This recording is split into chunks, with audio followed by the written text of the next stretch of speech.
Hello everyone and welcome to our May installment of our digital dealer exclusive with Material Girls and Kimberbell working on the Wallflower mystery quilt.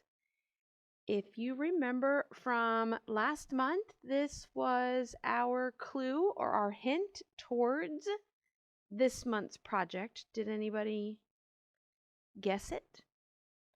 We are going to be making some pinwheel blocks this month in shades of peach. So these blocks are done a little different than what we've been doing for the quilting portion.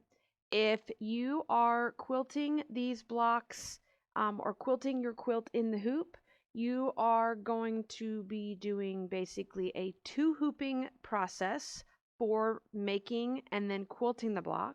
If you're not quilting in the hoop, you will just stitch the block and then set it to the side. You will be done. All portions of our project today are going to be done in a hoop field of 5x7. For the Bernina machines, that is the large oval or a small clamp hoop can be used. We are using a light mesh cutaway, which is in Material Girls' world, the poly mesh stabilizer. You will need 2 hoopings worth for each block. So we're making 2 of these pinwheels. So we're going to need 4 hoopings worth of poly mesh stabilizer. You're going to need some fusible woven backing that we are going to apply to the wrong side of one of our fabrics, and I'll show you that here in just one moment. We only need 1 thread color, and that is the cream color that you are quilting your quilt in. Now you can use another neutral thread color for piecing this block if you like, but for me, I just used cream. Then I didn't have to rethread my machine at all for this entire project. All right, so let's take a look at what we need. So the instructions tell you is that this block will be quilted after it's pieced and sewn together, and I will demonstrate those steps and techniques. We are going to place our hoop, our stabilizer into our embroidery hoop and place that on the machine, and then we're going to go ahead and open up the design for this month's block. Okay, so over on your USB stick that you would have downloaded from your Kimberbell embroidery library, open up your May files and open up the block. Before we get right into embroidering, we need to apply the fusible woven to the wrong side of fabric 2. Fabric 2 is the white fabric with the yellow bumblebee on it. So you can see this here is fabric number 2. Okay, fabric number 1 is going to be this piece that's right here, and fabric number 3 is this piece. We are applying fusible woven to the wrong side of this just more as a shadow blocker, so that as we are piecing, these seam allowances don't show through this fabric. Okay, so that's the only real reason that we are applying fusible woven to the back of this. We're not doing it to all the fabrics, just to fabric number 2. And then we are going to head over to our machine, and we're going to do the first color stop in the design. All right, so I've already run color stop 1.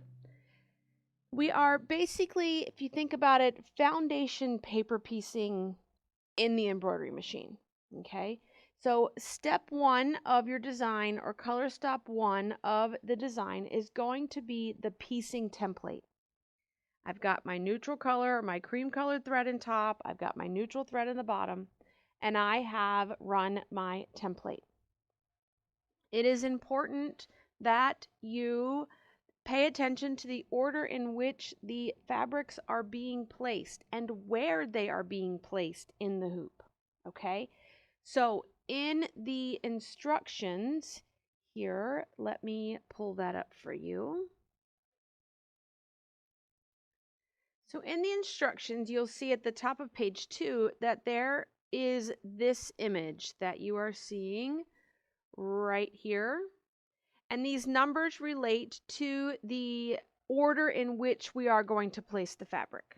Okay? Those numbers do not relate to the fabric numbers. So they don't relate to fabric 1, 2, and 3. They relate to the pieces that we are using, or ultimately the colors of fabric that we are going to be placing there. So it is very important that you pay attention to which fabric pieces are going where, okay, when we are laying down our steps. So we're going to be starting with piece of fabric number 1. Now, the big thing to remember that all of fabric number 1 is the same piece, all of fabric 2 is the same size piece, and all of fabric 3 is the same size piece. So it's not as important that you pick up a certain piece of that particular fabric, but just that you pick up one of them. Okay, so we're going to be starting with fabric number 1. Okay, so piece of fabric number 1 is going to go over position number 1 in our hooping here. So that is going to be that upper right hand corner left half of that triangle. You can kind of see that image being pointed to right there. So we're going to come over to that image here on the machine. Okay, so that is this block right here. Okay, that unit we are going to completely cover with this fabric. So I'm going to make sure that when I place my fabric right side up, that I have completely covered all of that section 1 shape and extended past the outside line of this block. Okay, so I'm going to place that right side up. Then I am going to stitch my placement / trimming line. Okay, so this line is going to tell us where to trim our fabric as well as where to place the next piece of fabric.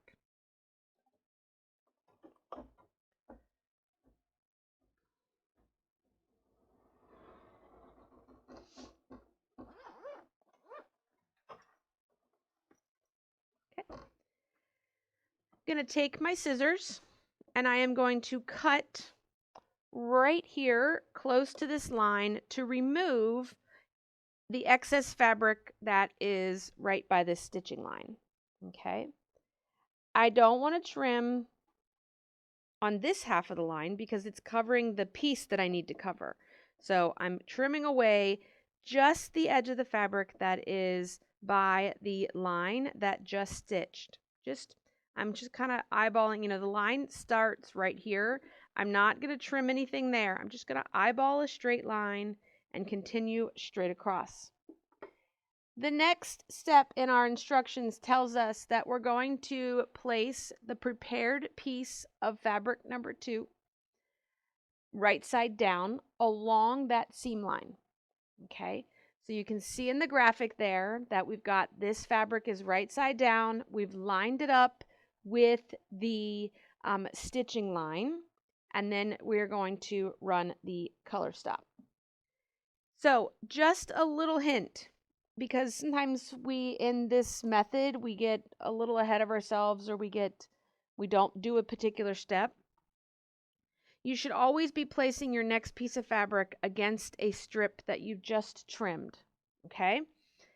The other thing, if the fabric or the instructions don't tell you to apply this fusible woven, what we're trying to do is prevent, once we sew this and fold this back, we're trying to keep from being able to see that little bit of peach from showing through in here.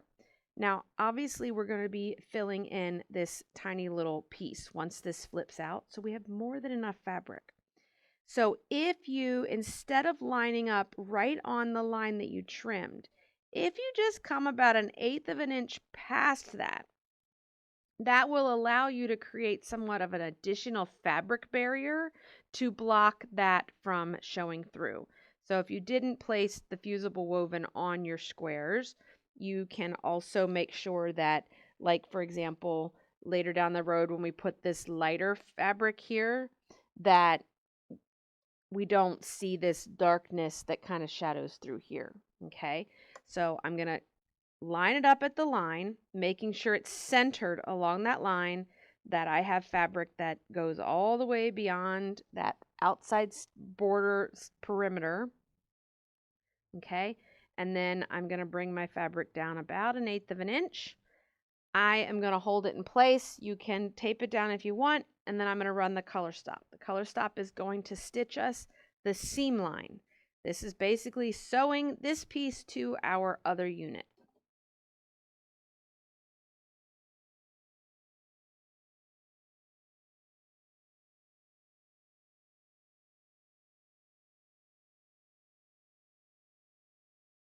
Okay, so I'm going to now take that piece and I'm going to fold it forward. I am going to make sure that when I fold it forward that it completely covers all of section 2. If you have a small iron, you can absolutely use a small iron in your hoop. You can use a wooden finger. You can just use your own finger if you like to just kind of press that down so that it stays down. I usually just kind of, if I'm at the edge of the hoop, I just kind of tuck it under the edge of the hoop. And then we're not trimming anything. Leave it alone, because the next color stop that we're going to run is going to give us the next trim and placement line.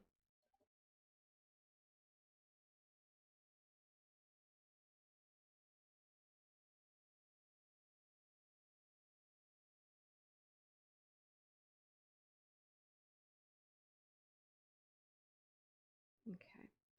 So here is our trim and placement line. I may see how that kind of bubbled right there? I think I'm going to seam rip that and then run this stitch again. So just give me one moment while I locate a seam ripper, which seems to have grown feet and walked away. So let me just clip a couple of stitches here because I want to pull that out a little bit. I want that to be a little flatter. Okay, so I'm going to back my machine up a few stitches, and I'm going to purposefully make sure I watch that as it stitches this section again.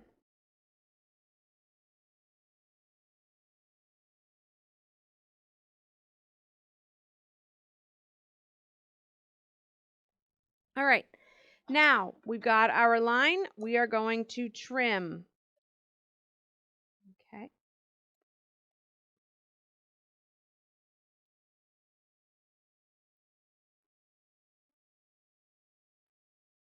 All right, there's my trim line, all trimmed up. I am going to take piece number 3 in our set, which is also fabric number 3. There is no right or wrong to this piece of fabric, but I'm going to place it right sides together. I'm going to center it along the line that just stitched where we just trimmed, and I'm going to bring my fabric down just a hair past that line, and then I am going to run the seam stitch.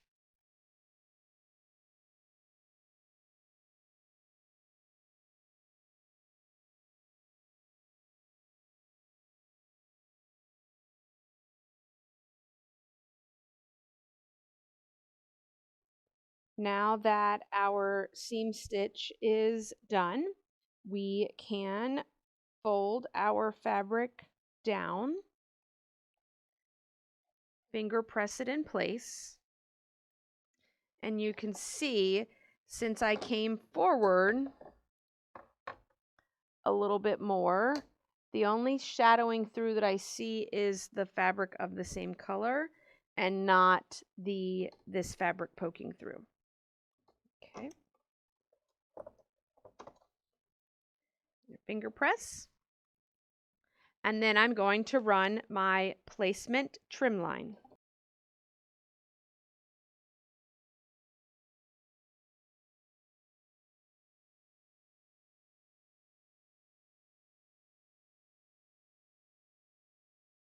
All right, the next thing we do now that we have this line is we're going to trim the excess fabric away.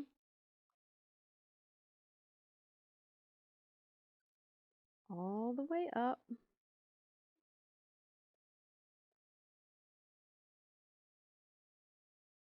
Okay. I am going to get my next piece of fabric, which is going to be fabric number 1. I'm going to lay it right sides together with that line. I'm going to come over just a tad. And we're going to run the seam stitch.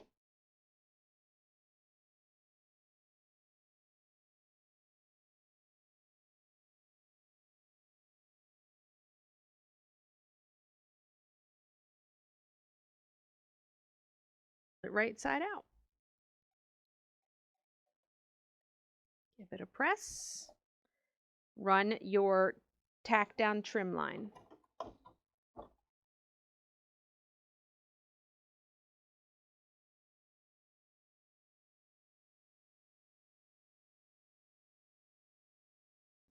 Trim your fabric.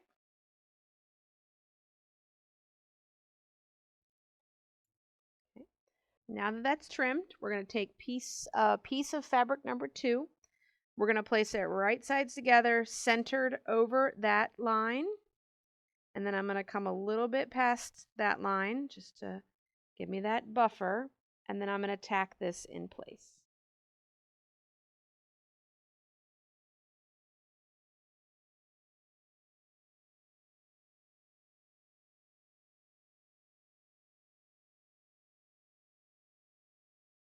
Repeat one more time. I'm going to fold this out. And I'm going to run my placement trim line.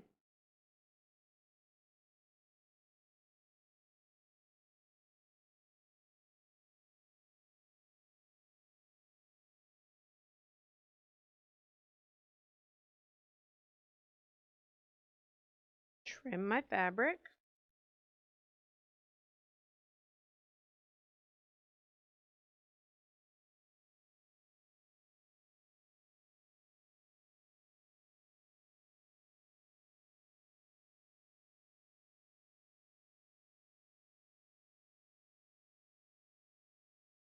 And then we're going to take fabric number 3, right sides together, centered along that line. Move it up, run the seam stitch.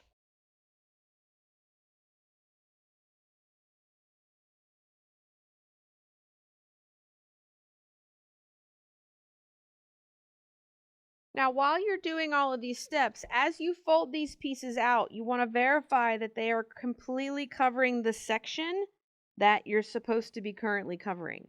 Okay? If not, you need to unsew and replace your fabric and stitch again. Now, once our unit is completely stitched, we are going to run the color stop that is going to basically stitch us a trim line.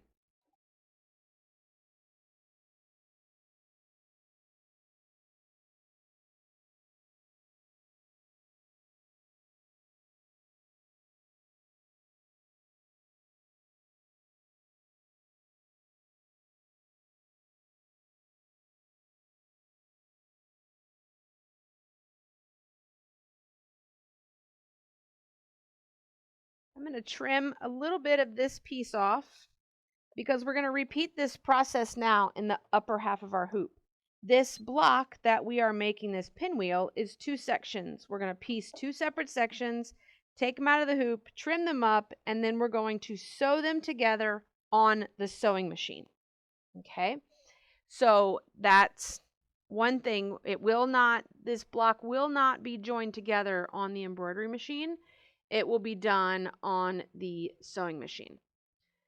I am going to repeat all of these steps here that we just did, but pay attention, we are going to be putting fabrics in a different location to start, okay?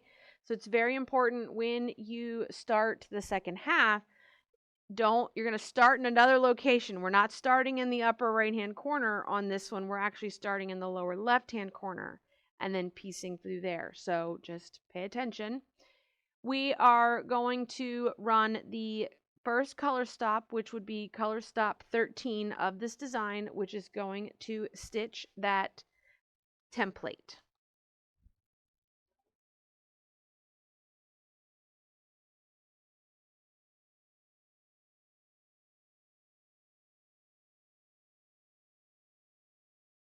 I am not going to go through this block as slow as I did the first, okay? But it is following the same steps of put your fabric down, run a trim line, trim it, place your next piece of fabric right sides together, sew it together, fold it out. Trim line, cut the fabric, right sides together, sew it down. And we're going to create a second pinwheel unit for creating our block. Just remember, the second one here we're starting in the lower left hand, not in the upper right hand.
When your design is finished, you can remove the hoop from the machine. You can remove your item from the hoop. Okay. We have just a little bit of trimming that we need to do on this unit. We are going to trim 1/4 of an inch from that outside line of stitching. Okay. So I am going to put my 1/4 of an inch line right on that outer line of stitching, and we're going to trim. So you can see here is the line that stitched is right here. We are going to place our ruler and we're going to cut 1/4 of an inch away from that stitched line. Okay, you are going to do the same thing with both of the units in that hoop. Okay, so whatever you do to one, you're going to do the same to the other. Now that you have that unit trimmed, I would go ahead and stitch the second block before you break your machine down to sew these units together. Now, if you're fortunate enough to have a sewing machine and an embroidery machine, you won't have to break it apart. That's kind of the reason why some of us have 2 machines, right? So that way I can sew and embroider at the same time. I like to be super, super productive. So I will go ahead and stitch the next hooping, which would make 2 more sets of what we just did. It's going to make another one of these. And then set my machine up to sew. We are going to orient the fabrics as you see in the graphic in your instructions. Okay, so the pink print and the peach print should all be in towards the center, and your yellow bees should be towards the outside. Okay, so if this is what you've got, that's not going to give you a pinwheel. Okay, So just pay attention to the orientation so that you can get this to look right when we sew it. Here's one thing that I want to point out on this instructions. She tells you to trim the fabric 1/4 inch from the tack down, which is what we have done. But she then tells you to trim piece A to 2.5 by 4.5 on the final tack down line stitched in step 12. Okay, and you do the same with the piece that you stitched part B. But want you to look at something. This piece right here, when we trimmed 1/4 inch from that final tack down, okay, when I did that, this unit measures 3 by 5, okay? It's too big. So we actually need to trim right on this line, but I don't want you to trim right on that line yet, okay? I want to have you sew the unit using this inside seam line as your piecing mark, okay? You're not going to sew on this one. You're going to sew on the inner line all the way down, and then we'll trim the block up, okay? Trust me. Just trust me. So I'll be back when I have my block pieced together. Okay. Here is my block seam pressed open. If I were to measure this right now, you can see that I measure a 5-inch square. Okay, 5, 5. I need to be 4.5. So I am going to actually trim on top of that outer perimeter stitching line to get me to the 4.5. I am going to not necessarily trust that line as my final measurement. I am going to truly square this block up like I would if this was a quilt block. Can't guarantee that that line is straight, especially where the seam is at. I want to make sure that I don't short my block into 4.5. Now you could have trimmed all of this before we even started, but I kind of liked having a little bit more seam allowance. Any of that little bit of stitching that's left over, it's just fine. Gonna get caught in the seam allowance when we go and sew our whole quilt together when we are finished. So it will disappear quickly. Okay, we are now ready to go back to setting up our machine for embroidery. All right, we are ready to get ourselves back to quilting our block now that it's pieced. We are going to be using the block by block version of Spring 6 in the 4x4 design size, which means that it's a 4.5-inch, starts out at 4.5, okay? It'll eventually, the quilting will stay within the 4-inch square so that when we piece this into our quilt later, that none of the quilting will be coming out of the seam allowances per se. Now, this is a different technique than what we have been doing because we have been putting down plain background, quilting it, and then embroidering on top of it. We have already pieced this project. Now we need to quilt it. So in the quilting instructions, there is a second technique, block by block quilting technique number 2, which will walk you through these steps, or I'm going to do it for you right now. So I have hooped my piece of stabilizer, okay, my poly mesh, that's there. We are going to run the first color stop directly into the stabilizer, which is going to tell us where to put our piece of batting, okay? Same color thread that I just used in the previous block. Nothing has changed there. I'm still using my cream up top and my neutral color in the bobbin. We're going to run the first color stop to run our placement line. here is my placement line. This placement line is going to be the final size of the batting, which is going to be that 4-inch square.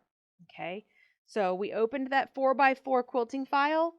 If you open a 4x4 quilting file or any size file, the file name dictates the size of the batting. Okay, now I like to take a little bit of washable glue. So I got a little bit of Elmer's glue stick right here. And I'm going to stick this batting down inside of this area so it stays in place. Because I'm using a piece of batting cut the exact size, I technically can skip color stop 2 because that's the line that would stitch this batting in place, and then you would trim around any excess that you have. Okay? So if you're going to use a chunk of batting, go ahead and stitch color stop 2 and then trim up the excess batting away from the edge close to that stitching line. Okay, I am going to skip color stop 2 because I do not need that line, but I am going to stitch color stop 3. Color stop 3 is going to be the line that I need so I know where to put my square. We need to know exactly where to put our square because we want to make sure that our quilt design stays centered and things like that. So we need to know that one. Okay. As a note, you could have run color stop 1, skipped color stop 2, ran 3, then took the hoop off the machine, placed the batting, and placed our square before we moved on. Okay, so you could have done all of this at one time versus take it off and then put it back on. I am going to place my block on here, and I want to make sure that my block stays right at that outer line. Okay. This is one technique that I do tape, okay, because nothing is going to keep that block held in place. We don't want to run a basting line. We don't want to do any of that because we're going to use tape to hold this in place. The other thing with placing the tape is we want to make sure the tape is in the seam allowance, nowhere near where it's going to get caught in your quilting because you're not going to want to be picking it out. Okay, so I'm going to take and tape just so it catches about 1/8 of an inch, 1/4 of an inch, no more than 1/4 because that's then going to be in the way. But I am going to tape all 4 sides. We need something to hold this block from wanting to suck in while it's being quilted. Okay. Once I have my block taped, I am going to return it to the machine. We are going to skip color stop 4 because we're using the tape to hold this block in place. We do not want the basting line. And then we are going to run the quilting design.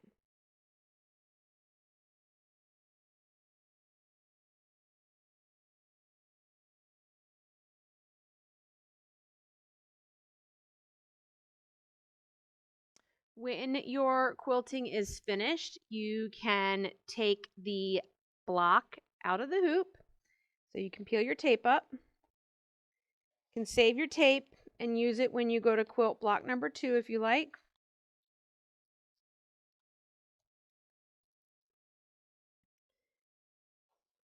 Okay.